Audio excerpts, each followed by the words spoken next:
अस्सलाम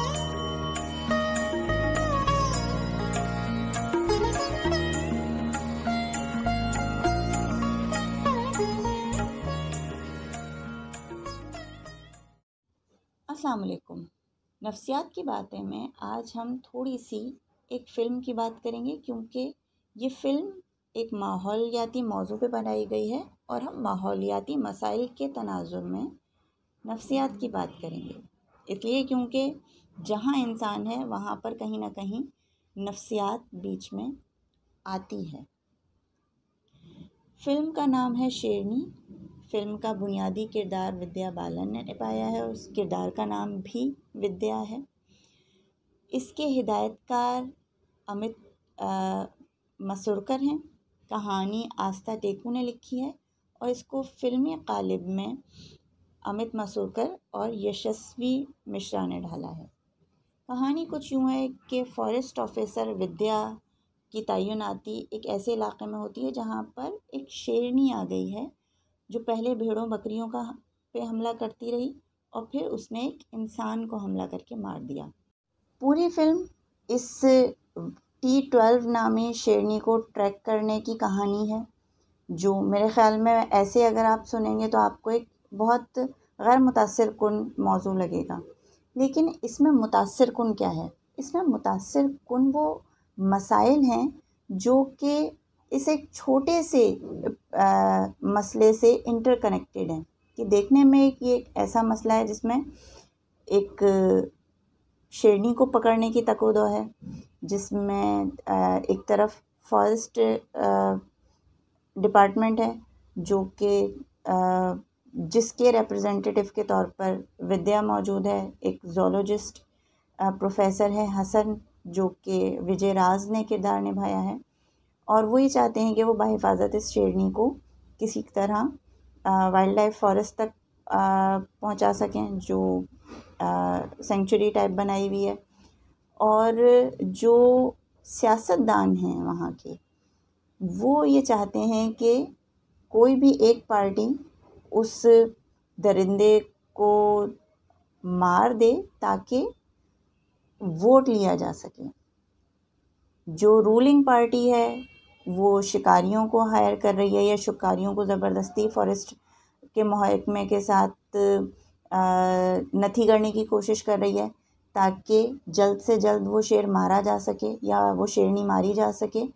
और जो ऑपोजिशन वाली पार्टी है वो बार बार जाके आवाम को भड़का रहे हैं कि जो रूलिंग पार्टी है वो कुछ नहीं कर पा रही, या जो हमारे मुखालिफ पार्टी है वो सिर्फ वादे कर रही है और ये लोगों को मरवा रही है। ये चाहते ही नहीं है कि शेरनी से आपकी हिफाजत की जा सके। यहाँ पर आप बहुत सारे ऐसे मसाइल देखेंगे जो बहुत खूबसूरती से पेश किए गए हैं। यहाँ पर आपको नज़र आएगा कि किसी भी मसले में तासुब का शिकार होके उसको पोर्ट्रे नहीं किया गया। जो एक सबसे मज़बूत पहलू है वो है विद्या का किरदार। आपको विद्या का किरदार ज़बरदस्ती विमेन एम्पावरमेंट बघारता हुआ नहीं नज़र आएगा। विद्या का किरदार एक आम सरकारी मुलाजमा, जो कि एक तरफ अपनी मैरिड लाइफ को बैलेंस करने की कोशिश कर रही है, उसे वो मसाइल भी हैं जो एक वर्किंग विमेन को होते हैं, लेकिन उससे ज़्यादा उसको वो मसाइल हैं जो कि एक फॉरेस्ट डिपार्टमेंट में एक किसी भी शख्स को हो सकते हैं या किसी भी वर्कर को हो सकते हैं, बीइंग अ पर्टिकुलर वर्कर। ठीक है, क्योंकि उसके एक अलग किस्म का काम का मयार है। तो उसके बुनियादी मसाइल वो हैं जो उसके ओहदे से रिलेटेड हैं। उसका बुनियादी मसला ये नहीं है कि वो औरत है, वो दुनिया को ये समझाने में लगी पड़ी है कि वो औरत है। ठीक है, तो बहुत ऑर्गेनिक अंदाज में, बहुत फितरी अंदाज में यहाँ पर ना सिर्फ विद्या का किरदार बल्कि आपको पूरी फिल्म में बहुत सारी औरतों का किरदार इसी तरह से नज़र आएगा जैसे माहौल में औरत मौजूद है, कि ना वो मर्दों के पीछे छुप रही है। ठीक है, ऐसा माहौल नहीं है जिस तरीके से असल दुनिया में मर्द औरत मौजूद हैं। इसी तरीके से इस फिल्म में आपको नज़र आएगा कि मर्द औरत मौजूद हैं, ना कोई जनाना किरदार मर्द के ऊपर हावी हो रहा है, ना कोई मर्दाना किरदार औरतों के किरदारों को छुपा रहा है। ठीक है, तो ये इस फिल्म की एक बहुत जो है वो मस्बत बात मुझे महसूस हुई।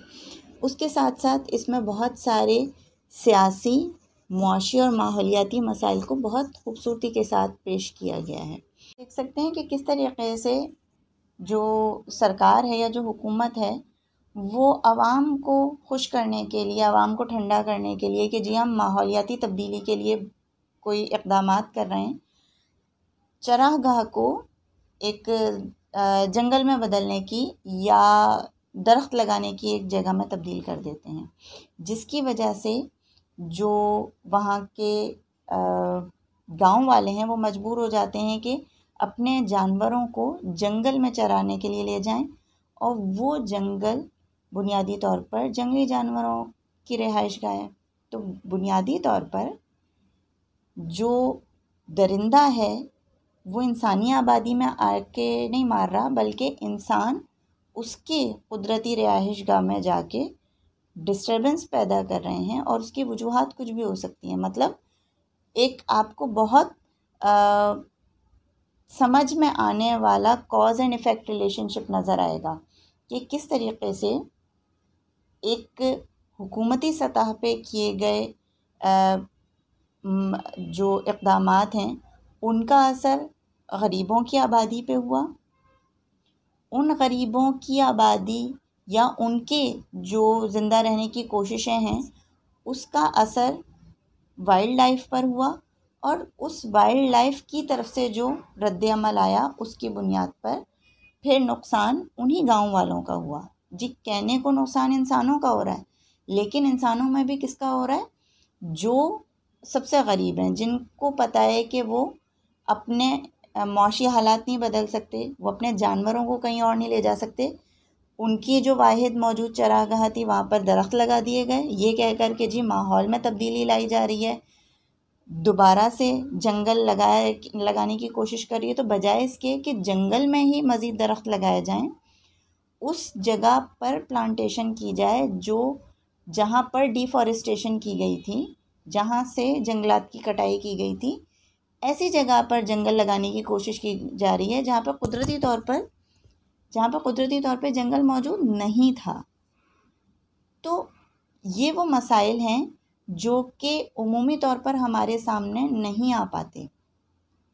दिखाया क्या गया है कि एक शेरनी है जो बुनियादी तौर पर सिर्फ एक जंगल से दूसरे जंगल नक़ल मकानी कर रही है, और उसके साथ उसके 2 मासूम बच्चे भी हैं।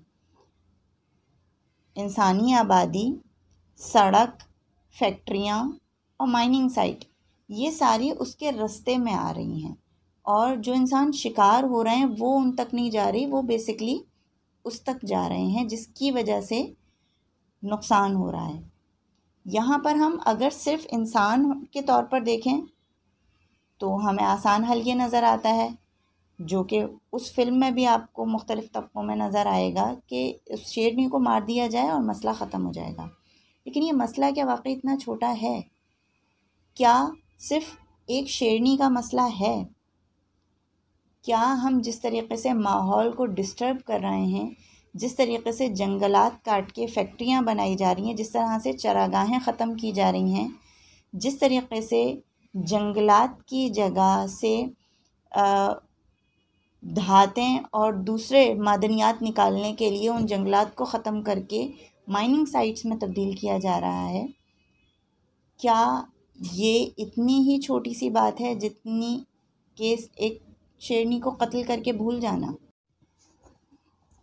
ये फ़िल्म आपको इन तमाम मसाइल पे सोचने पे मजबूर करती है कि किस तरीक़े से कहने को एक छोटा सा वाक़या है, लेकिन वो किस तरीक़े से एक पूरे माहौल पे असरअंदाज़ हो रहा है, किस तरीक़े से इंसानी जो डेवलपमेंट है वो वाइल्ड लाइफ पर असरअंदाज़ हो रही है। हमें लगता है कि हमारी तरजीहात में आला तालीम हासिल करना है, अभी तो फ़िलहाल हमारी तरजीहात में कोरोना से निपटना है, ठीक है। लेकिन अगर हम इनफरादी हवाले से देखने की बजाय बतौर इंसानी नस्ल देखें, तो फ़िलहाल इंसानी नस्ल को जो सबसे बड़ा मसला है और जिसकी तरजीही बुनियाद पर जिसको हल किया जाना चाहिए, वो ग्लोबल वार्मिंग है, वो क्लाइमेट चेंज है। मौसमियाती तब्दीलियाँ ऐसी हैं जो बहुत तेज़ी के साथ कुदरती जो ज़िंदगी है उसे ख़त्म करती जा रही है, और इसमें इंसानी डेवलपमेंट का, इंसानी आबादी के फैलाव का बहुत बड़ा हाथ है। हम उन मसाइल को तरजीही बुनियाद पर नहीं देख रहे जिनको देखना चाहिए। यकीनन अपनी ज़िंदगी को बेहतर बनाने के लिए बहुत सारी कोशिशें जारी रखना बहुत ज़रूरी है। यकीनन आपके इनफरादी मसाइल को तरजीह देना बहुत ज़रूरी है, लेकिन ग्लोबल वार्मिंग और क्लाइमेट चेंज एक ऐसा मसला है जो इन तमाम तरजीहात के ऊपर आ जाता है, इसलिए क्योंकि इंसानी नस्ल होगी तो हमारी इनफरादी हमारा वजूद होगा, और हमारे इनफरादी वजूद के मसाइल भी तभी होंगे जब हमारा वजूद होगा। तो तमाम मसाइल अपनी जगह, लेकिन क्लाइमेट चेंज को जितनी संजीदगी से लेना चाहिए वो मसला अपनी जगह। मेरी आगे भी ये कोशिश होगी कि क्लाइमेट चेंज से मुताल्लिक़ या माहौलियात से मुताल्लिक़ इंसानी नफ्सियात पे क्या असर होते हैं और ये अहम क्यों है, ये किस किस्म के नफ्सियाती मसाइल पैदा करता है, हम इस पे भी आगे बात ज़रूर करेंगे। तो आप अगर इस हवाले से कोई सवाल पूछना चाहें तो भी मुझे खुशी होगी। अगर आप इस हवाले से अपनी राय दें तो मोस्ट वेलकम, और मैं कोशिश करूँगी कि जल्द से जल्द आगे भी बहुत सारे मौज़ूआत पर वीडियो बनाकर आपके साथ शेयर करूँ। बहुत शुक्रिया।